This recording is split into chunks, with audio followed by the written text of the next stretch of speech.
Dando continuidade às nossas aulas online, hoje o conteúdo referente sobre a matéria UTI, vamos falar sobre os principais cuidados da UTI após cirurgia.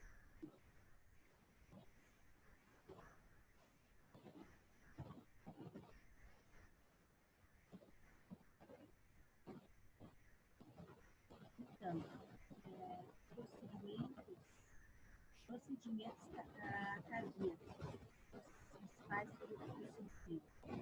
As cirurgias cardíacas, elas são procedimentos complexos que costumam durar cerca de 4 horas ou mais. Depende de cada caso, cada paciente, cada situação, em torno de 4 horas ou mais. Elas exigem o uso de anestesia geral e um tratamento pós-operatório na UTI, na unidade de terapia intensiva. Como podemos ver, né, na unidade de terapia intensiva sempre tem o paciente monitorado todo o tempo que ele está na UTI. Os cuidados da UTI fazem parte do pós-operatório, independentemente da condição clínica anterior do paciente. Todos os pacientes submetidos à cirurgia cardíaca são admitidos na UTI, como eu estava falando. Toda cirurgia cardíaca, o paciente vai ser na UTI. Antes de tudo, a UTI, o que significa? Um sinônimo de atenção plena. Toda cuidado de enfermagem, médico, enfermagem, toda a equipe multidisciplinar. É muito importante nesse momento dessa integração de voz, família e paciente. Familiares e pacientes de cirurgia cardíaca não têm ideia como funciona o pós-operatório. Muitas vezes ficam bem assustados. A quantidade de equipamentos e cuidados da UTI precisam ser apreciados, como o uso de de acesso cronômetros e arteriais, pode causar uma falsa impressão de que o paciente está passando por algo grave, né? De que o paciente esteja passando por algo grave. Mas, na verdade, os aparelhos causam, né, tudo o aparelho que o paciente está, elas causam uma impressão desse algo grave. Quem precisa dos cuidados na UTI? Os pacientes da cirurgia cardíaca são encaminhados para os cuidados na UTI de forma programada. De acordo com as avaliações pré-operatórias, a equipe médica define quais as melhores práticas para cada paciente. Os casos emergenciais de pacientes que não esperam ter esse tipo de internação, situações de infarto e principais problemas que levam os pacientes a realizarem as cirurgias cardíacas são, geralmente, né, as principais doenças. Doenças que comprometem o sistema de irrigação do coração, que são as coronárias, doença das válvulas cardíacas, especialmente as válvulas mitrais e aórticas. Doença da aorta, dilatação de secções e pré-rupturas. Cardiopatas congênitas. Cardiopatias congênitas, quando a pessoa já nasce com o problema, são as cardiopatias. Ela já nasceu com essa doença. O que se espera da UTI? Após o procedimento cirúrgico eletivo ou emergencial, esse é um paciente por emergência, ou uma cirurgia eletiva. Tinha um problema, foi feita a cirurgia, mas mesmo assim ele vai ficar o pós vai ser na UTI. Os pacientes chegam ao UTI ainda sob efeito da anestesia e com respiração artificial. Nessas condições, é habitual que os pacientes apresentem uma certa instabilidade hemodinâmica. O que quer dizer? Porque eles estão inteiramente pós-anestesia com o aparelho, então pode haver a pressão alterada, a diurese inadequada, os pulmões ainda sofrendo efeito da cirurgia. Todas essas alterações exigem um cuidado mais minucioso e qualificado. Na UTI, o paciente é monitorado de perto. Para isso, são utilizados uma série de equipamentos, acessos diretos ao sistema circulatório do paciente. Esses cuidados são normais e não indicam necessariamente uma maior gravidade do paciente. Os principais cuidados na UTI: a intubação do paciente, intubação endotraqueal. O que é? É importante para que é feita a intubação? Por a importância para garantir a correta ventilação do paciente durante o procedimento, uma vez que ele estará inconsciente, sem condições de respirar sozinho. Já na UTI, à medida que a substância da anestesia perde o efeito, o paciente volta à consciência. O tubo pode ser retirado se não houver sinais de sangramento ou complicação. Então, se o paciente vai passando anestesia, ele vai acordando e não tem nenhuma complicação, então pode-se retirar, tá, o tubo, e se houver uma complicação, o paciente não tiver bem, ele vai continuar com o tubo. Eu coloquei uma imagem como é procedido na intubação endotraqueal e o que é, né? É um procedimento médico, né? Onde visa a introdução de um tubo, né, na luz da traqueia, como vocês podem estar vendo, para segurar a passagem do ar para as vias aéreas, tá? O paciente fica em posição, né?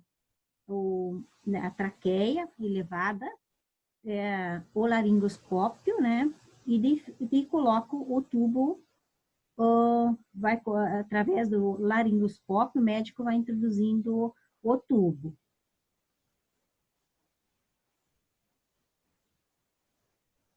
Geralmente, a retirada do tubo na traqueia costuma ser feito de 4 a 8 horas após a entrada na UTI. Sempre lembrando que tudo depende da recuperação do paciente, né? Às vezes pode passar nesse período de horas, mas geralmente é esse período, não tem nenhuma intercorrência, é nesse período que fica né, para retirar o tubo do paciente. Para que esse procedimento seja progressivo, monitorado e seguro, ele é feito com a participação de médicos, fisioterapeutas e profissionais de enfermagem. Toda a equipe de enfermagem está preparada para auxiliar o paciente no procedimento adequado. Na UTI, em todo setor, mas na UTI, todo profissional é treinado, seja, né, toda a equipe de enfermagem, enfermeiro, técnico, auxiliares, todos têm treinamento para estar habilitado para estar trabalhando na UTI. Caso o pulmão do paciente esteja comprometido de alguma forma, o tempo da intubação e os cuidados na UTI pode ser maior. Então, se tiver qualquer complicação no pulmão do paciente, o tempo que ele vai ficar entubado vai ser maior.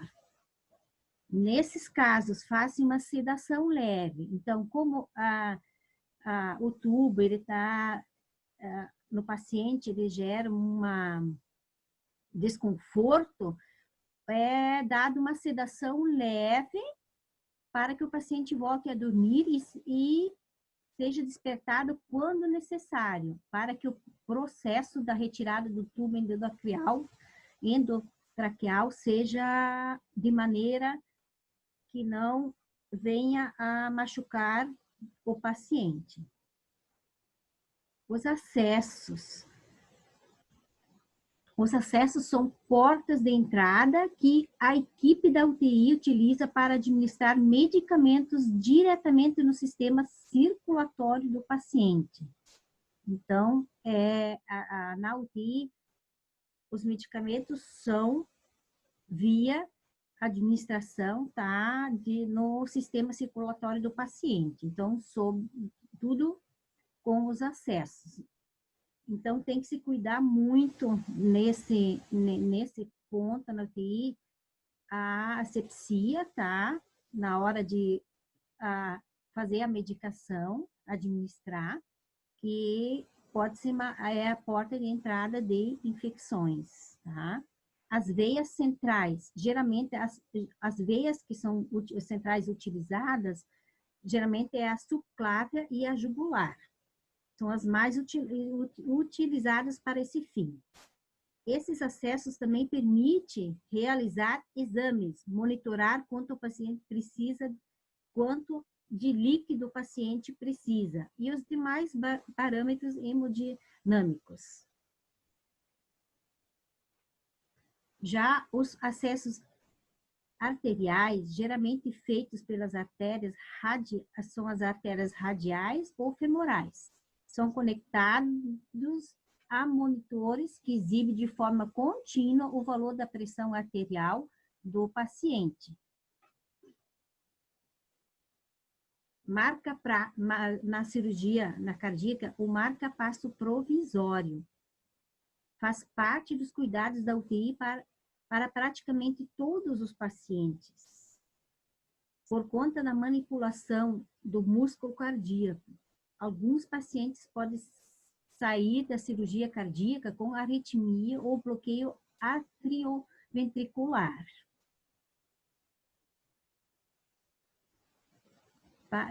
Para prevenir essa complicação, a equipe médica deixa implantado 2 pequenos fios no coração, exposto na região do abdômen. Esses fios servem para o controle dessas intercorrências. Caso seja necessário, um marca-passo provisório é conectado a eles. Coloquei aqui o marca-passo, né? Esse aparelhinho aqui. E como ele é introduzido. Então, como foi falado, né? É deixado já 2 fios, né? Se tiver alguma intercorrência, já para implantar o marca-passo fica mais prático e acessível. A fibrilação atrial. A aritmia mais comum no pós-operatório da cirurgia cardíaca. Na maior parte das vezes, essa aritmia é corrigida com medicações, na maior parte. Caso a aritmia não seja revertida, o paciente é novamente avaliado e novas técnicas podem ser utilizadas, como cardioversão elétrica. O marca-passo é retirado conforme a avaliação médica, quando o paciente está livre de apresentar algum bloqueio ou bradicardia. Em alguns casos, faz-se necessário o implante de um marca-passo definitivo. Então, é usado, ele é retirado quando conforme a avaliação do médico, né? Quando o paciente está livre, né? Que não apresenta nenhum bloqueio ou uma bradicardia, daí é retirado o marca-passo. Mas tem casos de paciente que é necessário que o marca-passo seja definitivo. Eu tenho uma figura, coloquei o tratamento das aritmias, né? A estabilidade hemodinâmica, né? Pode acontecer a cardioversão ou desfibrilação. O que? A cardioversão é o choque, ou é um choque sincronizado, taquicardia supra e ventricular. E a desfibrilação, um choque sem sincronia. Tá? O pulso vem, não tem pulso, é sem pulso, fibrilação ventricular. Nunca devemos desfibrilar em assistolia, atividade elétrica sem pulso. Então, quando o eletro fica em assistolia, não deve-se levar em consideração a desfibrilação. Temos aqui também um outro, a cardioversão elétrica e a farmacológica. Pode acontecer também, né? Pode ser a elétrica, né? Que é através de aplicação de corrente elétrica direta, sincronizada, que despolariza o miocárdio, que é né, a indicação, taxa de efetividade de 60% a 70%. As indicações, né, situações de taquiarritmias, né, com a fibrilação atrial, Floater atrial, taquicardíaco, paradoxia superventricular e taquicardia com complexo largo e com o pulso. Riscos, complicações.